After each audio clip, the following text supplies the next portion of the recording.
Hi, hello everyone. I'm Azara, and this is another episode of my podcast, La Revoltosa.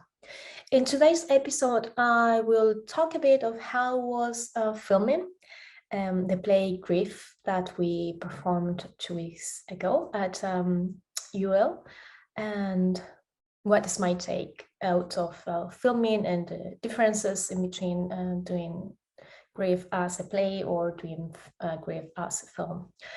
So the first thing that is different when you are filming is you don't do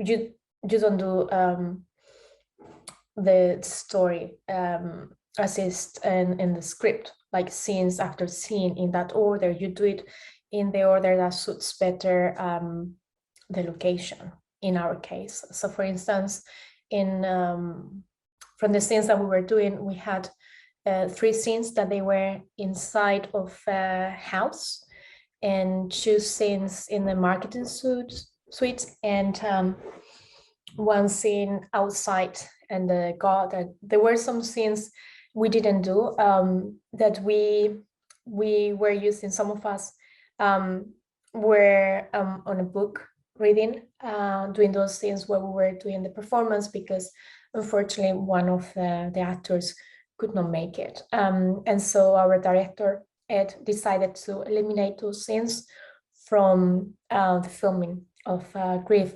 So we are not having the full performance as we had it and when we did it as a play. And so we divide the order of filming was set on depending of the location. So we filmed first the scenes that they were inside of the house, and then we moved to the university because we were using the marketing suite again for filming 2 scenes that they are within a advertising agency in Grief, in the play. And then we moved outside of the university. There is a green space that we used for the scene with Trevor and Pete.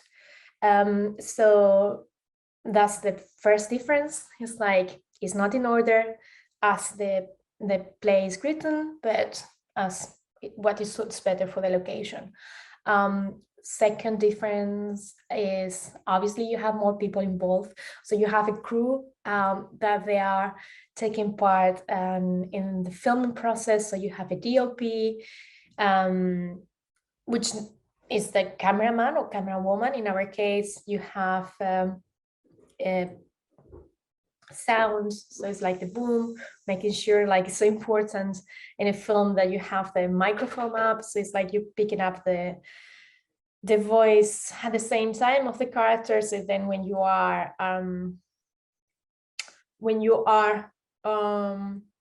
editing it, so it doesn't sound odd, like to get the sound from different angles and from different points of view. It's always from the center, so you get this nice radius around the actors. It's either up or down at the bottom.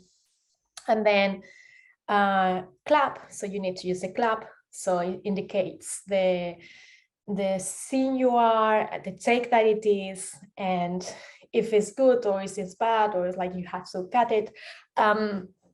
In bigger productions, I've seen the ball, the silver ball, which normally you bring when the take is good. So that's a sign that helps the person that is editing, that it knows that that scene is the one that they want to use.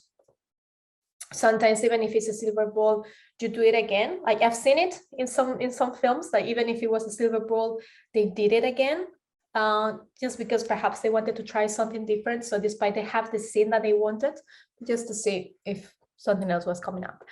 But I don't think that's the norm. We didn't have a silver ball, but we were just saying, okay, change.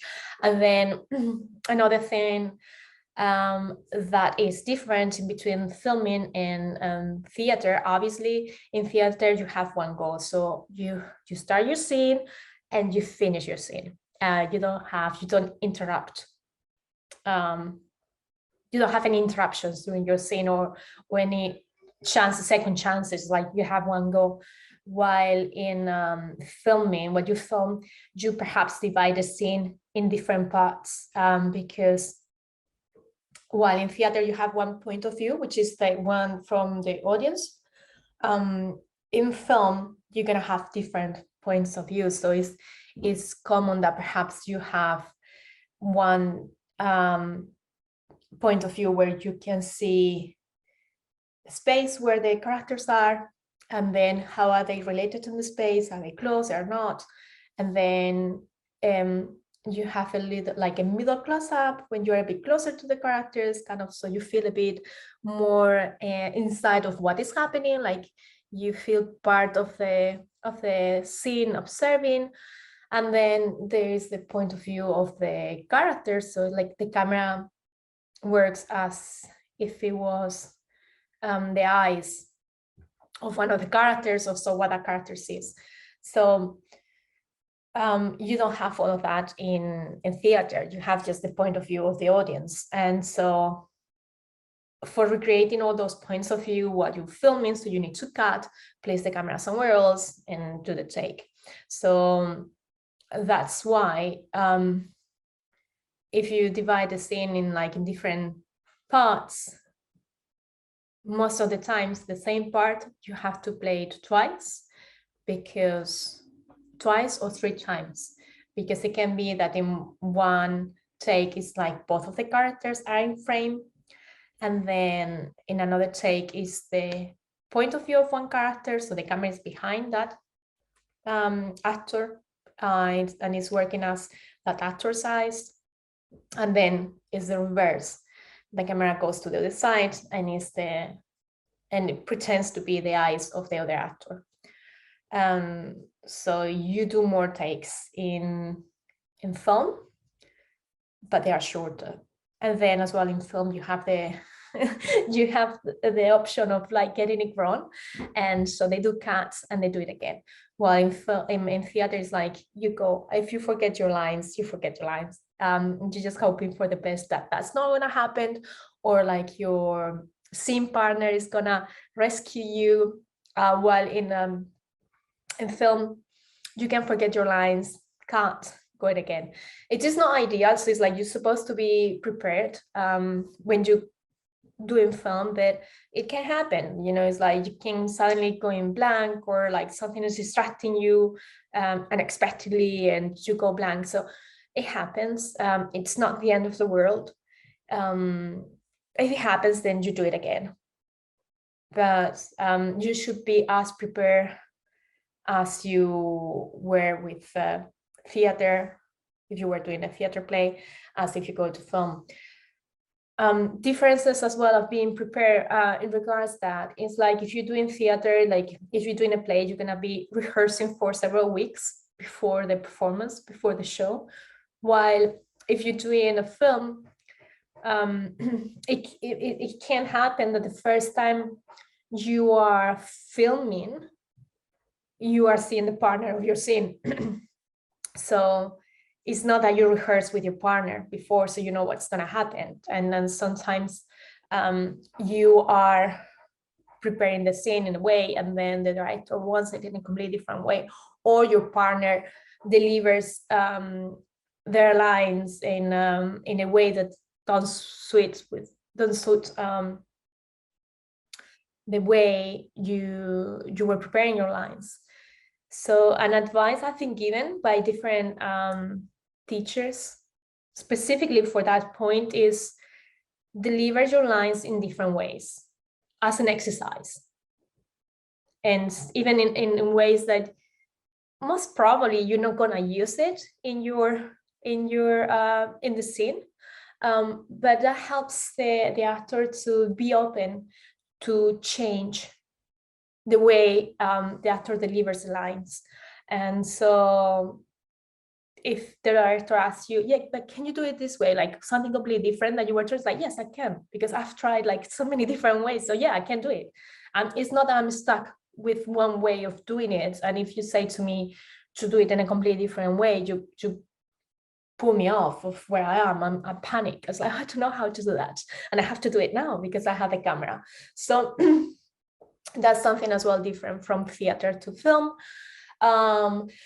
There is so in theater, for instance, the director is the one that is the boss. So he says to the actors where to go, where is the action, like the movements that they do, what is the relationship, he helps them, the director helps the actors to build the character and then to portray that play on a stage. While in film, there is a very strong, so the relationship and in between the DOP, director of photography, and the director is very strong, because the director has a vision of what they want to achieve, or what they see, and the DOP is the one in charge of making that idea real. So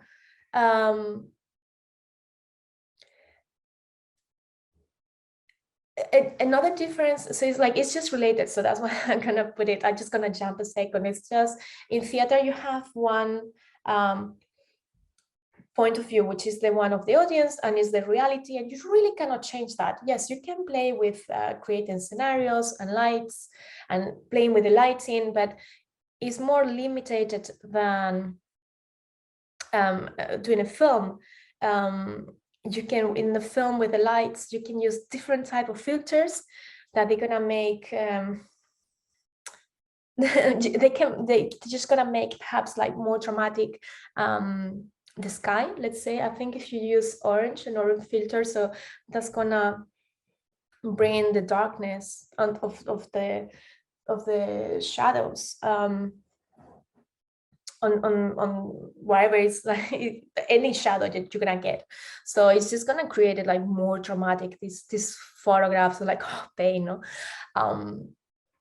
And then it depends on like the angle that the camera is getting. So as well, you can create this idea of like being the actor being like very small, or being very big, or the idea of being claustrophobic, like the kind of the walls, they get closer and closer to the actor, or opposite, like being a very spacious place. And that really depends on the angles of the camera, where you place the camera and the angle that you use. And so in a way, while you're filming, so the final product comes out in the editing room, but the director with the DOP, they're already editing the film, what they are doing the film. Not everything is done on the editing room. So that's something that you cannot do while you're doing a play. And so the relationship is very close in between the DOP and the director, and they give each other suggestions, and sometimes DOPs might suggest something different to the director. Is like, if the director wants to achieve something, the DOP might be, yes, but perhaps this side is more interesting because it's just visually more appealing to be this way. So for instance, I will talk mostly about the scene I did with Samijo, and the difference that was in between filming that scene or doing that scene in theater. So in our scene, for instance, as a play, sorry, for theater. So in our scene, first of all, there was a lot of, the dialogue was cut a lot because in a film, the scenes are shorter in a way. Also, the moments of talking that short is like more going straight into the point, I would say, rather than as in theater that they go long and there's a lot to talk about and a lot of things happening, a lot of different things happening. Then, so the text was cut, the script was cut, and then we divide our scene in different parts. So one was the entrance, and then the beach in the center where we're having a bit of dialogue, and then we were staged how to move to the table, first standing and secondly sitting. So that was really precise, while in the play it was a bit more, we had as well our marks of where we had to go, things that we had to do, but they were not as precise as when we were filming. So one of the reasons of why you do that while you're filming is because the camera has to follow you firstly, so you have to be on focus always, and so you have to give time for the camera to turn, to get your actions. So it's just sometimes it's like it's almost very impossible, like very difficult to get it in one shot. There's a lot to work around, like in one shot, and like it's not only you actors, like you are in frame, but then because that frame is going to change when the camera is turning, so that's why it's sometimes easier just to cut and then to take another point of view and so on. And so it was a bit of choreography in a way, like the camera woman in our case, so we were saying a line, so in that line she knew we were going to move, so she was just filming us, and then that line, and then the camera is moving, and then cut. And as well, like in film, different with theater, is like you have cut and rolling and speak and action, and so you have to wait. When you're filming, you have to wait. It's not only the camera that is filming, but you need to make sure that sound is as well on, so everyone is kind of letting know everyone that they're ready, they're taking it, so you have for what you need for your take. And then clapping as well, like and the clap, so you have the take, you have the scene and the director, the name of the film that you're doing, and that helps for them when you are editing, knowing which scenes are the ones that you were taking, and then taking as the good ones that then you're gonna use for the film. And so that was like different. Then for us as well, it was stage the distance that we had in between, because at some points you has to throw something to me, and so in theater perhaps you can play a bit more your instincts, because you, like in my case, like if you're throwing something to me, I will try to go away so I'm not getting it in my face.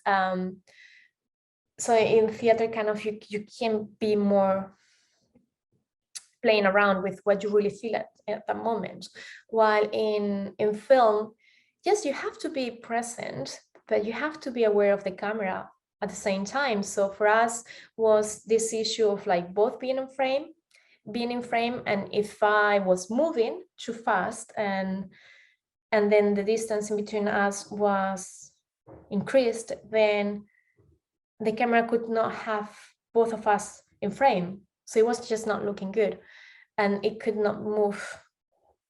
The camera is always the eyes of somebody who's observing somebody else doing something. So as the idea of like perhaps when you're sitting in a cafe alone, having your meal or your coffee or wherever, and just looking at the window, just seeing the life pass and what people are doing. So the camera is just doing that. So it's this point of view fixed, and things are happening in between that frame, which is like the frame of your view, your visual view, like sides and in front of you. So it's not that you quickly change to one side to another. It's like it's just static, and it moves very static, very slowly.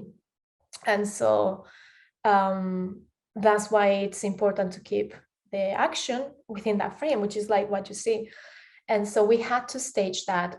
So we have to be very aware of the distance in between us. So if I was moving, perhaps like, for instance, 2 steps backwards, she was moving 2 steps forward.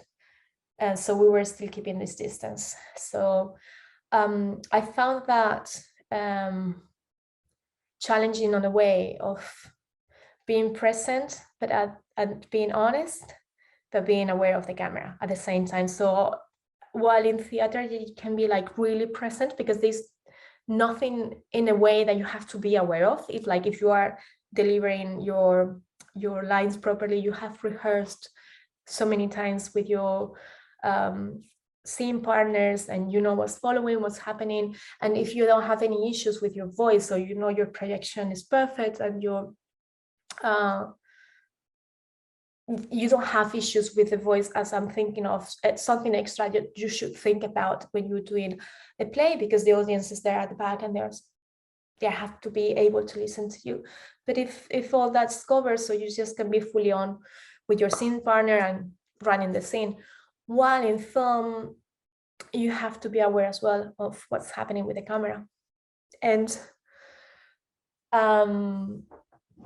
so you are present, but you are very, you still have to have this little bit of you not fully immersed in the scene, because you have to be aware of like, they're filming me and they need to see this part of me, or I need to have my face towards the camera for them to see me. So it's a different way of being present.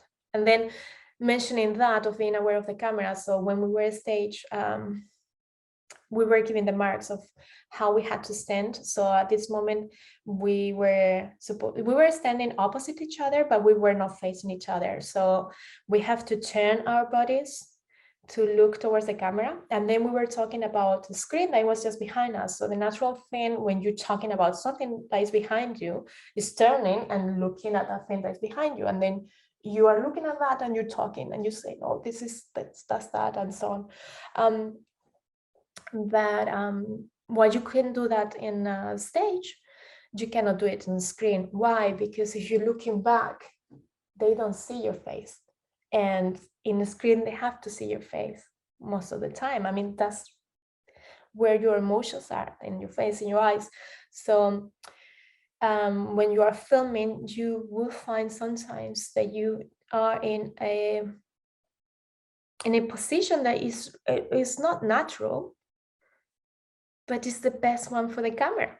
So in our case, we were opposite each other, talking to each other, but our bodies, so it's like, I wouldn't know if the camera is here, like now I'm sitting in front of the camera, so it's like, yeah, I'm square to the camera. But if the camera is on this side, so my body and my face are straight to the camera, which is on my side, but my partner is here. So it just looks odd, but it looks, it looks amazing. Let me rephrase that. It looks amazing, but it feels odd for me.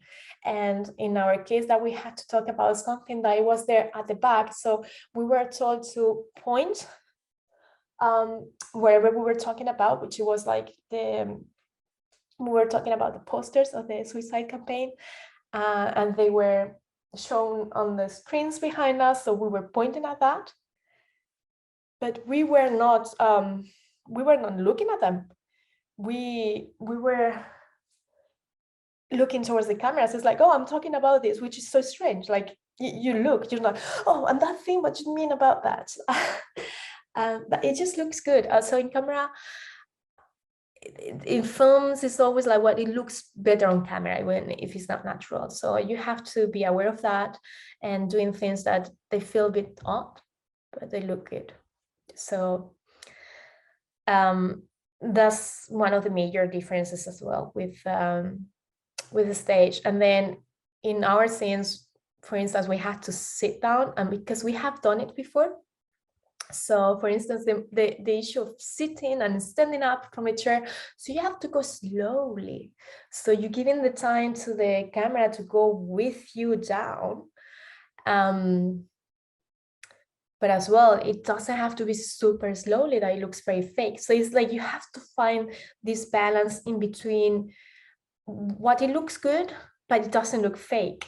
And I think the only way you can find that balance is just doing a lot, like just working, because it's not way naturally you can come across with that, because you are asked to take very odd positions and doing odd things that you don't do in normal life. So the only way is just having the experience of doing it several times, and then it comes to you natural, like, oh yes, okay, this is how you stand up, this is how you sit down. And I would say from our scene, that was like the major difference in between one doing the stage and film.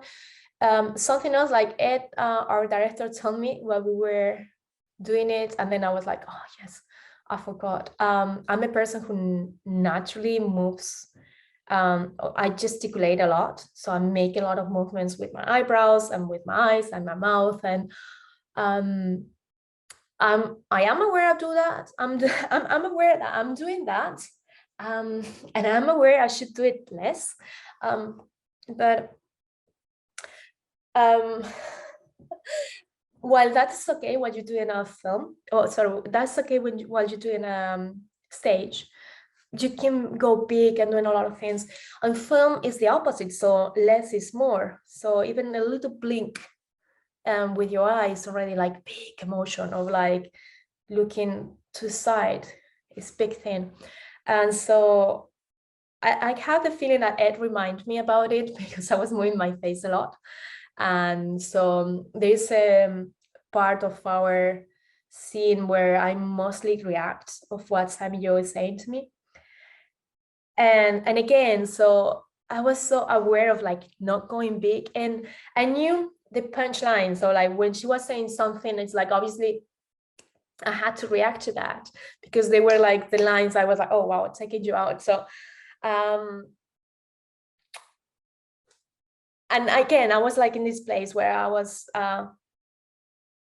present, listening to my partner, but at the same time being very aware of, I have the camera there, the camera is looking at me, and you should not move your face that much because you move it so much. So you have to keep it like super minimal, because otherwise it's gonna look a lot and it's like very fake, because even if it's something natural that you do, it just looks 1,000 times more than in real life. So I'm very curious to see how that came out, because I was like really trying to keep very still and very poker face, and then having those reactions at those punchlines that I knew that she was going to throw to me. So I'm very curious to see how that came out. And the last thing, not less important, but the last I can think of is like the voice. So I catch myself doing it while we were filming. I was like, oh no, you got it wrong. So one of my feedbacks was when we did the performance is I was devoicing, which means like you take it in and then it's like it goes almost in a whisper. And I was very surprised because I was not aware of doing that. And then on the last show that we did, at some point I found myself doing it. I was like, oh, I'm devoicing, it's true, I'm whispering. How comes? And so I was so aware of that, and I didn't want to repeat the same mistake. So when we were filming, I was just trying my voice to go, fully to avoid the devoicing. And then we were filming, and at some point I was like, oh no, we're filming. So why did I think, oh no? Because when you're filming, you don't need to speak as, it's not loud, but the projection, I would say, it does, or the delivery doesn't have to be so big as you need it in theater, because you have a microphone. So you can whisper and it's gonna be okay. And I'm pretty sure I'm not exaggerating, because I've seen some actors doing it, like whispering. And so with this, I mean, like, you don't have to speak loud. So probably if I was just speaking as I normally do, that would have been okay. And I think I was speaking too loud for the film. But again, I don't know. When I would see the footage, I will see if I was doing it too much. But yeah, I catch myself, I think, doing it, but that's another difference, the voice and the projection and how deliver your lines, you need to bring it down when you are doing a film, because you have a microphone there, and the poor person with headphones can get like screams in their ears if you go very loud. And then what I'm taking from this experience, so obviously seeing all the work that is behind a film. So something that looks very simple, it has so much work behind, and it's a teamwork. There are so many people involved in the creation of a film, and everything has to work together. So you cannot work in a film, you cannot work alone. It is impossible. It's like the job that everyone does affects what other people do. So it's just a chain. So there's a lot of people involved. It's a lot of human effort, a lot of hours, very exhausting because it's very precise. Then it's not only filming, but then editing. So it's 2 stages of it. And then while you're editing, it depends on how you're gonna edit. So you can change completely the story of what you were filming, but that's something different. That's the magic of the editing room. Said that, as I was saying before, the relationship in between the DOP and the director is so good. So you start, or the director starts editing while filming. It's a very, as I said, it's a very long process filming, so many hours. I think a normal filming day is about filming wise, it's about 10 hours filming. Normally you have an hour break for lunch, so that makes 11 hours. And then normally you might just gonna have an hour or so for breakfast and getting ready and costume, makeup, so that makes 12 hours. Big productions, easily you can be 13, 14, 15 hours a day filming if it's a big production with a lot of crowd in, let's say, period. So this like crew works so many hours because fittings are very long and hair and makeup are very long. So then lunch as well, like the break, even if it's 1 hour, but it's very long because you have a lot of people, and then it depends on how many scenes you're doing, so how many changes on the camera you have and lighting and the set. So I would say minimum you work 12 hours film, up to 14, 15 hours. I know there is a limit that you can, there's a limit in between, don't remember exactly how it is, but there is a limit of how many hours you can work per day, and then how many hours you can have in between filming. So it's like the break that you have to have in between the grab of one filming day and the start of the other one. So what we did on Saturday, even though it was a student's film, we started, so filming was scheduled 9 to 6, and we did 9 to 6, which is 9 hours.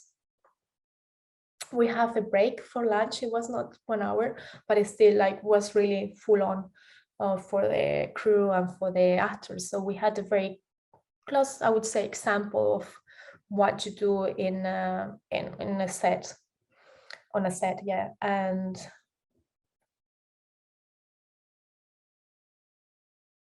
I'm just reading one of the questions that is like the challenges and differences of being a film actor versus a theater actor. I think I've said most of that already. In theater as well, I don't know if I have mentioned it. In theater, you have weeks and weeks of rehearsals, or even months of rehearsals. It depends on the play that you're doing. before the show, while in film is different. It is possible that the first time you see your same partner is the day that you're filming, which is a bit shocking. It's like, oh, I hope we're gonna have a good feeling, because that's another thing, like the feeling that you have with the person with whom you are filming. You know, like if you feel good with the scene with that person, and if you don't, like you have to make the most of it to film, to feel good, so it comes across nice. And so I've done this video twice, so I don't know if I said it this time or the other time, so I'm just gonna repeat it just in case I didn't say, because I think it's a very good advice that I've been given by my teacher Ricky, with whom I'm doing Shakespeare at the moment. I'm studying Shakespeare, and which I love, by the way. So do your prepare your lines in a completely different way. So as an exercise, not as like how you're gonna deliver them, but just as an exercise when you're learning your lines. It's another way, like very good way to learn your lines.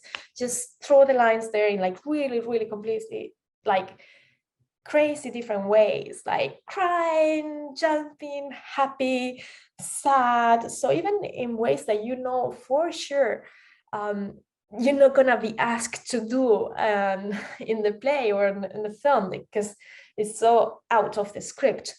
But even do it in that way. And the reason is because sometimes we prepare our lines in a way, and then we get to set and the director says, can you do it like this? And they can throw you out completely of your safety net, a safety area, because you haven't done it that way. And it's like you learn how to react and do the things in a specific way, and then the director wants something different, and obviously you have to do what the director wants because it's his vision, and you are just part of another piece creating that beautiful story. And so it can be very difficult to do something that you have rehearsed thousand of times in one way, and then doing in completely different ways. So as an exercise and a good tip for helping you performing in different ways, it's just do it while you are learning your lines in a really crazy out ways, and it will help you to change your performance if you are asked to deliver in a completely different way. And I think that's all what I had to say about filming Grief, and the difference that it was in between doing Grief as a theater play and doing Grief as a film. This is a very long this is a very long episode. If you came until here, thank you so much for listening, and I hope to see you very soon. Thank you. Bye.